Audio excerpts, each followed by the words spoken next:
नमस्कार। सभी पेंशन धारकों का स्वागत करते हैं एक बार फिर से हमारे इस YouTube चैनल पर। दोस्तों, इस वक्त की पेंशन धारकों के लिए बहुत बड़ी और इम्पॉर्टेंट खबरें आ रही है। जी हां, प्राइवेट कर्मचारियों की पेंशन में बढ़ोतरी, EPFO पर बड़ी खुशखबरी। जी हां दोस्तों, EPFO की पेंशन इंक्रीज को लेकर शानदार अपडेट निकलकर सामने आ चुका है। 1000 से 5000 रुपए प्राइवेट कर्मचारियों का सपना अब होने वाला है सच। जी हां दोस्तों, प्राइवेट नौकरी करने वाले लाखों कर्मचारियों के लिए यहाँ पर बड़ी खबर आई है कि अब उनकी मासिक रकम बढ़ने वाली है। मासिक पेंशन 1000 से बढ़कर 5000 रुपए तक की जा सकती है और इसको लेकर ब्रेकिंग न्यूज़ निकलकर आई है। तो इसके बारे में दोस्तों आज इस वीडियो के अंदर बात करेंगे और इसी के साथ बात करेंगे कर्मचारी भविष्य संगठन ने साल 2026 के अंदर निजी कर्मचारियों की पेंशन बढ़ोतरी को लेकर ऐलान कर दिया है। जी हां दोस्तों, EPFO ने इसको लेकर पूरा कैलकुलेशन बता दिया है। तो आखिरकार आप सभी कर्मचारियों के लिए बड़ी खुशखबरी किस तरीके से आई है, मासिक पेंशन में बढ़ोतरी को लेकर नया अपडेट कौन सा आया है, EPFO की पेंशन इंक्रीज अपडेट को लेकर चलिए बात करते हैं। दोस्तों, भारत में निजी कंपनियों में काम करने वाले लाखों कर्मचारियों और सेवानिवृत्त लोगों के लिए वर्ष 2026 नई आशा का संदेश लेकर आया। कई वर्षों से चले आ रही मांग के बाद अब ऐसा प्रतीत हो रहा है कि कर्मचारी भविष्य निधि संगठन द्वारा प्रदान की जाने वाली न्यूनतम पेंशन की धनराशि में महत्वपूर्ण वृद्धि हो सकती है। विभिन्न समाचार माध्यमों और प्रशासनिक सूत्रों से प्राप्त जानकारी के अनुसार सरकार इस दिशा में गंभीरता से विचार कर रही है और जल्द ही इस संबंध के अंदर कोई महत्वपूर्ण घोषणा की जा सकती है।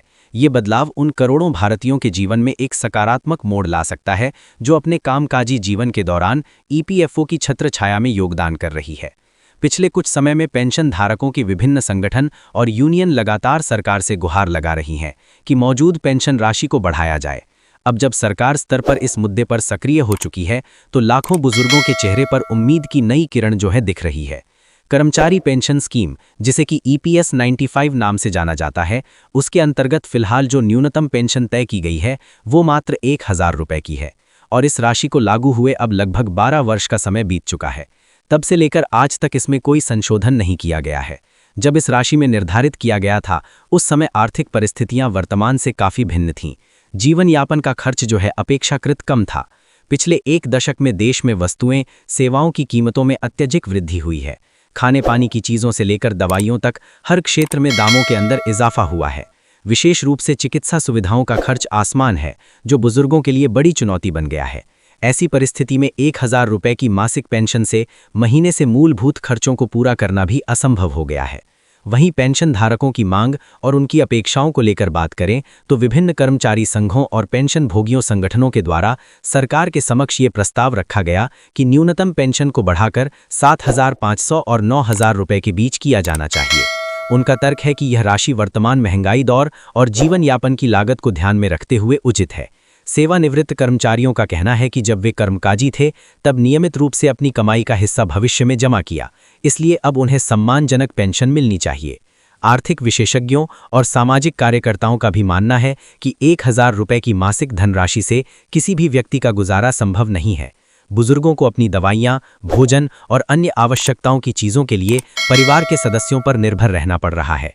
वहीं सूत्रों के अनुसार श्रम मंत्रालय और EPFO के अधिकारियों ने इस मुद्दे पर गहन विचार विमर्श किया है। सरकार यह समझती है कि बुजुर्ग नागरिकों को सामाजिक सुरक्षा का राज्य से ज्यादा जिम्मेदारी है।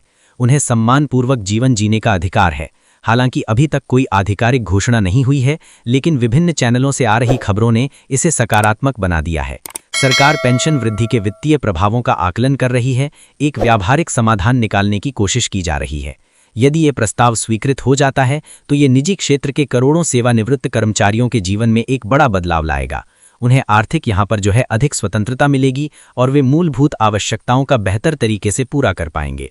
इससे बुजुर्गों का जीवन स्तर सुधरेगा, उन्हें परिवार पर कम खर्च पर निर्भर रहना पड़ेगा। अब ये प्रस्ताव है कि इस वेतन सीमा को बढ़ाकर 21,000 रुपए या इससे भी अधिक किया जाएगा। इस बदलाव से कर्मचारी के EPF खाते में अधिक धनराशि जमा होगी, जिसका लाभ उन्हें भविष्य में रिटायरमेंट के समय मिलेगा। अधिक योगदान का मतलब अधिक संचय। इसका सीधा असर पेंशन की राशि पर भी पड़ेगा। ये कदम मौजूद कर्मचारियों के लिए दीर्घकालीन लाभक होगा और उन्हें भविष्य में और भी ज्यादा सुरक्षित महसूस कराने के लिए ये कदम बहुत ज्यादा इंपॉर्टेंट बताया जा रहा है। वहीं दोस्तों, इस संशोधन से नियोक्ता का योगदान बढ़ेगा, जिससे समग्र भविष्य निधि के कोष की वृद्धि होगी। हालांकि उद्योग संगठनों में इसमें चिंता व्यक्त की है कि उनका खर्च बढ़ेगा, लेकिन सरकार इसे संतुलित करने के तरीके को भी लागू करने की योजना बना रही है ताकि कंपनियों का अनावश्यक बोझ न पड़े और साथ ही कर्मचारियों के हितों की भी रक्षा यहां से आसानी से की जा सके। तो ये बहुत बड़ी खबर है। हालांकि अभी तक आधिकारिक घोषणा जारी नहीं की गई है, लेकिन सरकारी स्तर पर हो रही गतिविधियों और चर्चाओं से स्पष्ट है कि पेंशन वृद्धि की दिशा के अंदर कुछ ठोस कदम जो है उठाए जा रहे हैं। पेंशन धारकों और उनके परिवारों के बीच इस संभावित घोषणा को लेकर काफी उत्साह और उम्मीद दिखाई दे रही है।